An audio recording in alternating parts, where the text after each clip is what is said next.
Bisita naman tayo sa Mindanao dahil isang probinsya ngayon sa Soxargen ang may mga spring vibes na talaga namang patok sa mga turista.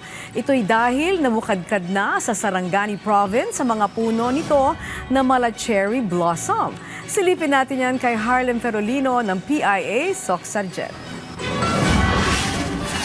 Dinadayo ngayon ang sitio Pulatana sa Barangay Malandag, Malungon matapos mamukadkad ang hanay ng mga punong tabebuya na may kulay rosas at puting bulaklak. Dahil sa malasakuran nitong anyo, marami ang nagsasabing tila isang eksena sa Japan ang tanawin sa kabaan ng National Highway. Ayon kay Perlin Jean Mistiola, Officer in Charge ng Municipal Environment and Natural Resources Office o MENRO, ipinakilala ang tabebuya sa Malungon bilang bahagi ng urban greening program ng lokal na pamahalaan upang mapaganda ang kapaligiran at mapalawak ang mga green spaces. This tree is naturally regenerated and our office collected the seedlings that were scattered to the ground beneath the tabebuya and we propagated it in our municipal nursery.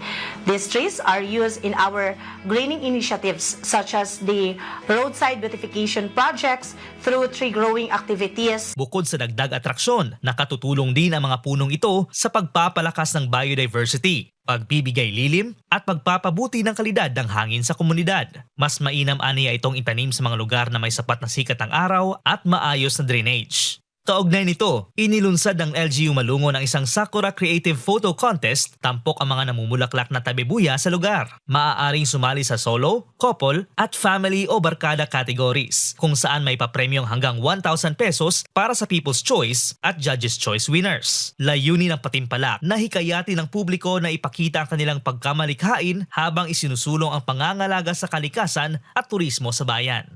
Uy, murag naka-abroad ako, murag feel na ako nga nasa abroad na ako. Murag nag-picture-picture. O de, kanang kumbaga, nag-aura-aura gid og maayo, sir, kay para lang makaabot dire. So, feel gid na ako nga murag nasa abroad na ko. Habang patuloy ang pamumulaklak ng mga tabebuya, inaasahang mas marami pang residente at bisita ang dadayo sa Malungon upang masilayan ang tinaguriang Sakura-like season ng bayan. Mula rito sa Malungon, Sarangani Province para sa Integrated State Media, Harlem Jude Ferolino ng PIA Soxargen.